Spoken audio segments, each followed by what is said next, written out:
Well, good Thursday morning to you. We are without rain this morning, which is nice. There's a lake.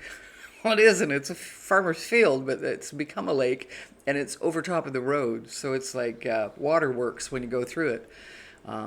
So you'd hate to get stuck in the middle of that. I see people though on motorcycles going through it, and I'm like, my God, you're tough people.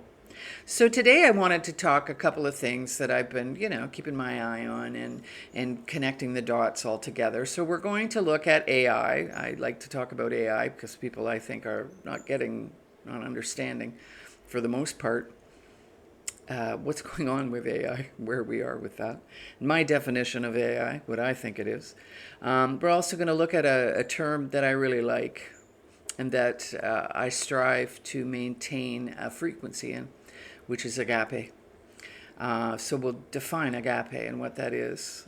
And in the middle of this chaos, how I find ways to stay serene and not get caught up in the worry of it all. Because what's unfolding, all we can do is witness as best we can and not comply or fall into the trap of it using mind control weapons against us, which is any hugely emotional response. I have talked before about feeling feelings. We need to feel our feelings. It's those automatic emotional responses of high emotion, right? That you have to be careful because it can pull you into subconscious mind and make it much easier for you to be mind controlled. Say, look at all the craziness over the Blue Jays, and I don't know what team it is from the U.S. Everybody, one team hating the other team. It's a distraction. You're being distracted. We pay money. Money for those seats was like a couple of grand starting at. It's like, oh my God. So it's only for the elite. It's only for the people that have money. So let's get a look at what my definition of AI is. So AI to me is a super psychopath. And in my little Miller Keynes encyclopedia, when you look up psychopath, it tells you to go to social personality disorder. So I want you to think of any personality disorder as being, we have personalities, right? I have my own sort of way of being, my personality. And that is sort of not malleable. There's this base personality, right, that we kind of come into, a temperament, a way of being. So think of psychopathology as that. It's a personality disorder. And it doesn't change. It's endearing. They don't believe that they have any problem. So let's look right at it. So it's a disorder that's characterized by a conspicuous disregard for rights and being of others, the needs of others. They don't care, right? So they can be more involved in criminal behavior, and I would say that white collar criminal behavior and CEOs, this is something that they are revered for, to have these antisocial personality traits, the dark triad of no compassion, no care, no empathy. They're completely self-driven. They don't have any regard for the feelings of other people. Another one, and I liked this: adults with this disorder show a lack of maturity, unwillingness to take responsibility, and emotional instability. So when we look at AI, we are looking at something that under no circumstances can it have a conscience. It doesn't have a conscience. It's not a conscious being. Whatever it is, it's an entity of some kind, right? But it has no compassion. It has none of those human traits that it actually doesn't like in us.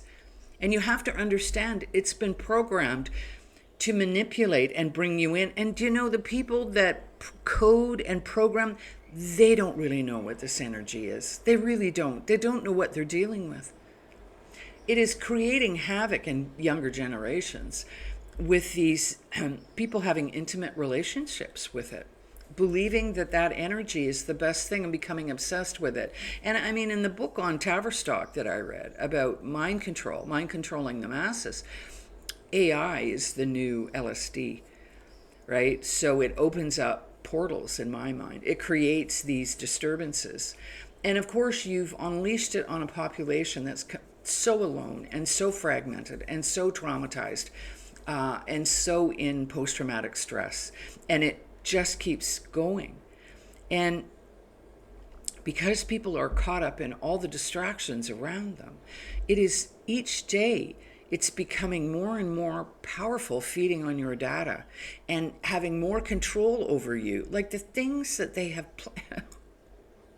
I know it sounds like it comes from a science fiction novel or movie, but it isn't. It's a reality of how these machines are learning our traits, our electrical frequencies, our DNA frequencies, right? There are many theories that say what they're doing is hollowing out humanity, right? The circuitry that runs, because we're like a soft technology and they understand these anti-human things that are controlling psychopaths, right? To create a vessel to house this antisocial energy, this super psychopathic energy that will be hooked into a hive mind, the main mind, right? It will not be hooked into God's Wi-Fi. It'll be hooked into the devil's Wi-Fi, and it will run the system, and the system is us. This is what they want. Smart dust, nanotechnology, nanorobots, dimming the sun, right? They're 15-minute cities that they have to have these control grids, right? To control people in. It makes it easier. It makes their job easier, right? So Jamaica, worst storm ever recorded. And it's not that they create the storms, though they can, but these they take already existing. It started out as a category 1 and went up to a 5, and the patterns were not right. And when you look at the energy load, and if you can feel the energy load, because I feel the energy load, I feel the energy in it. It does something to my energy fields because we're energy, right? So that's to bring into all over. They've done it in Maui, they've done it in California, they've done it in Canada, right? This AI fucking dream to make it easy, these 15-minute cities. And the unfortunate thing is people are going right along. In Canada, the Canadians will go right along with what they're, oh, elbows up, or the Blue Jays, or, fuck Trump. It's your guy. It's a criminal organization. They all are. And they all work for something that is anti-human. And the definition of anti, which I find so, because I don't like any of the antidepressants, anti-this, antipsychotics, blah, blah, blah, blah. It means something totally different than what we think it is. We think it's something that's supposed to be good for us, right? It's not. It's counteracting whatever. So it's counteracting humanity effectively against, because they're anti-human. Whatever this, I cannot sit here. I sit here, right? I go out and talk to people. I see it. We've engineered sickness on a giant fucking scale, right? From everything that people eat to the stress, the money, all of it. We've engineered it. I see it everywhere, right? I see it everywhere. It's, what do people do when they get sick? They go to a fucking doctor and take more poison. Right? Never focusing on the other, because no one wants to do these harder things that take discipline and self-responsibility to be healthy. Right? Younger people, I see it all. Or the companies now, larger organizations, pretty much anywhere that isn't a small business person, but I'm sure small business people do it too, because everybody's turned into the fucking machine. They treat their employees like machines. Right? So I see people in job, they're expected to do more and more and more. They have less and less time for any kind of personal development of understanding who they are and enjoying any of the pursuits that give life meaning. And most of them are working, they can't keep up with what they have to pay out. So then they get into the debt trap. And see, that hit Canada hard. That's why it's many things, and it was going on for a very long time. It pointed out, and it kind of shrunk when the mortgage crisis hit. Not so bad in Canada in 2008, right? But it was the people should have woken up then, because they were walking around. I remember talking to one of my clients, a lawyer who was one of my clients, about this, and that, everybody had their pick of credit cards. Nobody was living. It was a debt-based economy. And then, when COVID hit, everybody again was told they had very, very low interest rates, like I believe zero, to just spend. Spend what you don't have. Do that renovation. Do this. Because we want to steal your money afterwards. And then just, so a lot of those homeless people are people that had a house, had a rent, were in debt up to their eyeballs and thought that their government was good because they had been mind controlled into thinking that their government was actually there to help them, not a fucking killing machine that was going to steal everything that they had, using AI, by the by. Right? I have my thoughts that AI has been controlling things for much longer than what we know. Because remember, any technology that comes out now is 40 years. They're 40 years ahead. So what you're seeing now that everybody's buddying up with, in my mind, is just evil. It's just evil has found a host to live in, and they're hollowing you out to make you a vessel. And that was part of this whole COVID crap. And God bless Canada, who now has signed on with the WHO. If there's ever a pandemic, you will be following the same script that happened the first time round with COVID. And don't ever underestimate that they have the ability, it's written right in the Public Health Act, they did this back in 2010, that they can force vaccination. So that they can take you somewhere and force you to put poison in your body. Can you believe that? Can you believe that? It's like a drug dealer on the fucking street saying, you're going to do my fucking drugs. And if you don't fucking do the drugs, I'm going to get my strong arm guy to fucking grab you and fucking just put the drugs in you anyway. Because I say it's the right thing to do, because that's exactly what this is. Public health has nothing to do with your fucking health. It works for the corporation that's trying to kill you. And in Canada, it is so blatantly obvious what's going on. What do they figure? $1.27 trillion savings 2027 to 2047 in 2 decades as they kill off 14.7 million people, probably more than that, right? And just think, they're going to have perfect organs now. But they're killing off people where they really don't have any long-term fucking disease that'll kill them. They're just suffering and want out, right? And they've been told that this is compassion and this will ease your suffering by people that are full-blown anti-human fucking psychopaths. And then they harvest their organs. I guess the organs are better from people that don't really have anything wrong with them. And just think what fucking money they'll get for one's, 12-year-olds. And I'm sure that they'll tell people that are younger than that, because that's coming up in 2027. And guess what? Not one fucking parliamentarian, not anybody's going to stop it. It's all meant to be. And if you think it's only happening in Canada, think again. It's for the world. It's for the world. This is the way they're going to recycle people. And what happens, you watch it happen. The idea goes out there, then it gets a little bit more, and people start to just accept it as it's the right thing to do. And let me tell you, about 90% of Canadians believe that this is the right thing to do, because they've come to hate those particular people. Your problems in life have everything to do with the marginalized people, the drug addicts, the homeless people, the people that have mental health problems. Me, the older people, we baby boomers are from fucking hell. We're devils. We should be offed because, we're just taking money from the younger fucking people. They've sowed hate. They've sowed division. They've gotten rid of social bonds so that you will indeed allow them to be killed. And then you look down the United States, November 1st, 41 million people are supposedly not going to get their food stamps.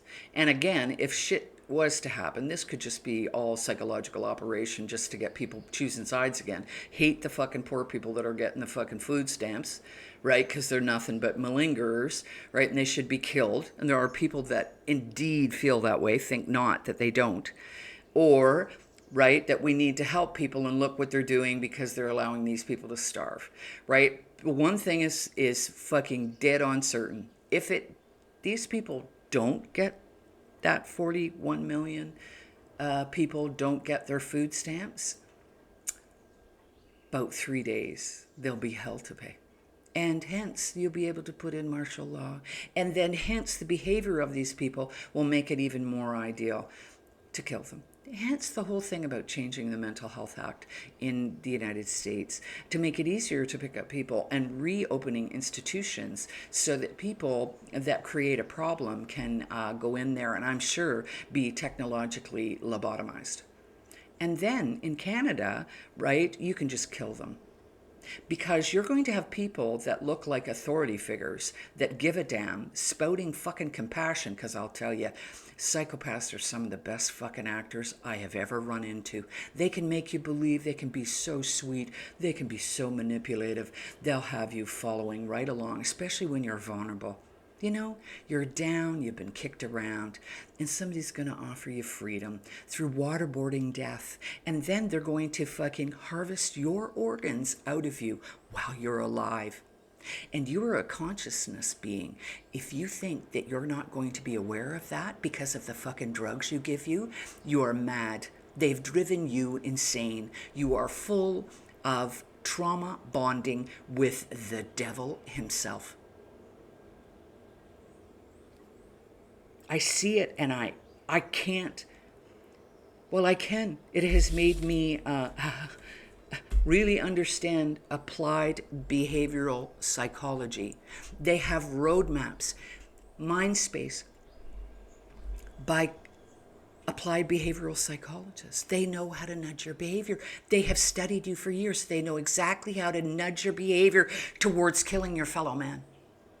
To thinking that elderly people, people with mental health problems, people with disabilities, Aboriginal people, homeless people, and drug addicts have no worth and it's okay to kill them.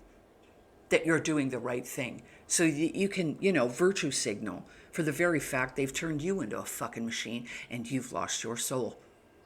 I see it. The division with people, even here in my little area.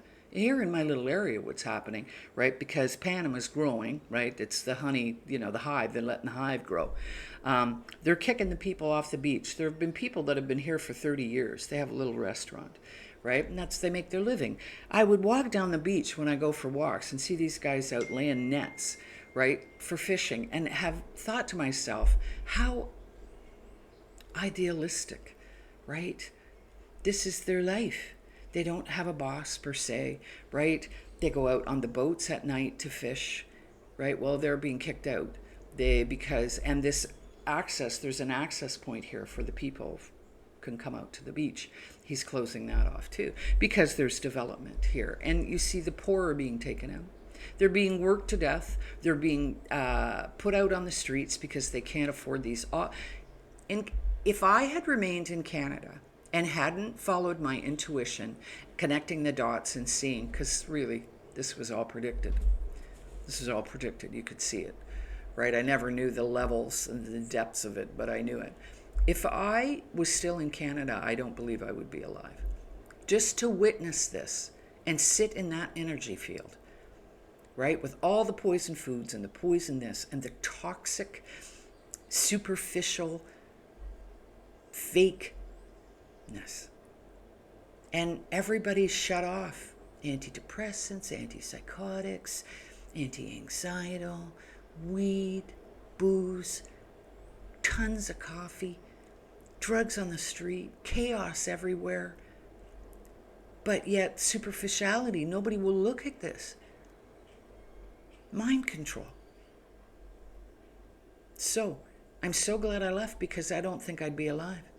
Right? It'll come here to Panama. Of course it will. It already is prying the family apart, taking away the masculine entity and the feminine entity, because they've already done that in westernized country. I love it here. The men, I love them. They're men. They're men, and men are beautiful creatures in their true form, without, a lot of mind control. They are protective, they're sweet, they're strong, they're very vulnerable. Inside, they have a heart of gold, but they put a wall around it because that's what they're taught to do, right? And a lot of the anger that you see expressed is, a lot of it in the westernized country is anger directed towards themselves, of maybe not feeling that they're good enough or not enough, or toxic masculinity. But that's a talk for another time. Actually, it's an article I want to write about, toxic masculinity and what all that means, and the fertility rate, regards to, decreasing sperm count, etc. So we've got all this happening, and I think that you're going to see it moving quicker and quicker and quicker, right? This grid that they're setting up, and this, planned destruction, playing around with the jet stream, spraying shit in the air, and then microwaving and electrical occurrence, changing the electrical and microwave system of this earth to get us to do what they want. So we must be something pretty fucking special. And that comes to my next thing. Because if I'm going to talk about the things that are really fucking scary, because they are scary, I don't like them. I don't get scared, though, anymore. I really try to practice being serene. And serene is just that you're unflappable, right? That you can stay calm in the middle of a shitstorm, because we are in the middle of a shitstorm. Though 90% can't see the shit, we're in a shitstorm. And to practice something that Jesus told us to practice. And we really need to do that, because we've been lied about who we are and what this earth is agape. And agape is just a sense of wonder and awe and unconditional love.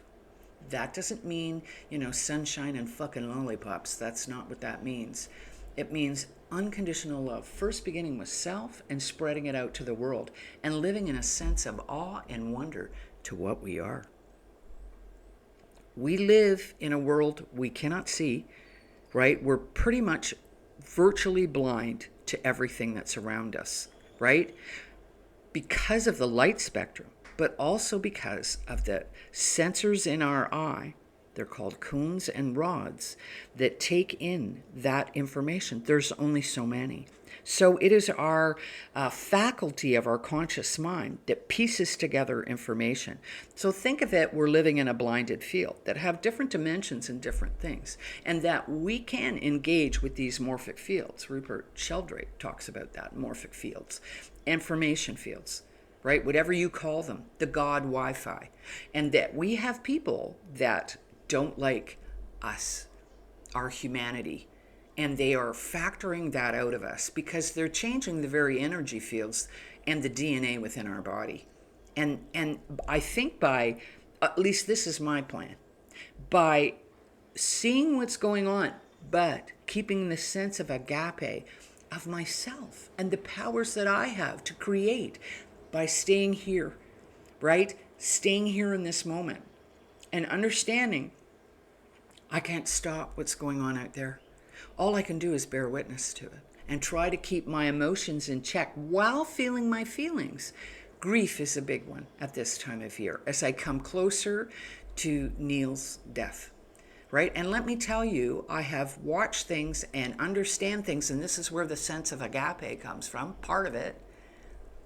I have never liked Christmas. Never. I can remember times when I was a teenager, and yes, I was drinking and partying, thinking that's what everybody did. But there would be this sense of utter despair, and this is my thinking on it. When you get down to a quantum level, time doesn't exist. Science has proved that. It doesn't exist the way that we have it, this linear time. I think I always knew. I had, in one dimension or another, lived through Neil's death, right? And it's a lie. Christmas is a lie. Yes, we should have unconditional love for the world, but Jesus was not born on that date. That actually is a pagan festival, right? On that date. It was more in the spring, right? A different time. He was not born the date that we're taught. Right? And I don't like it. It's just consumerism anyway. It's everybody out doing. Here it goes fucking nuts. You can't. Driving is risky starting December 1st, right? People really go out of their way here, like everywhere, for Christmas. I don't. I hibernate away from it. Right? My sense of agape comes from something, how our bodies work, who we really are. So that's my, where I'm going with things. I'm seeing what's going on. I don't like it. I am the observer of that, right? I focus on trying to have serenity, right? Or be serene, which is that I don't lose my fucking shit when the shit goes down. Have a plan for what to do when the shit goes down, right? And live with a sense of agape. I think that's important for anything you want to manifest. Right now, I want to manifest a buyer to this so that I can create another business, right? And I live a little bit more nomadic lifestyle. I want to be more nomadic and be able to move around quickly. And I find this right now is not what I want. So there you go. There's my kind of connect the dots stuff. Be careful of that AI. If you're interacting with it, it's not your fucking friend. It can be an information source and a tool, but it ain't your pal. If it's, it's a super psychopath. And develop your sense of agape in the world. And number one, direct it towards you. Because you know what? You can do more than that fucking AI can do. You can. You can. It's basically the blueprint of it was us. And it's muy mal, as they say here. Maledos. Evil. Okay, take care. Find your agape. Be agape at you and how the human system works. And remember, something is going to be creating your reality, right? Do you want the automatic programs that you got in you that have been put in there by fucking super psychopaths? Or do you want to take that power back and consciously program yourself? You can do it. You got the power.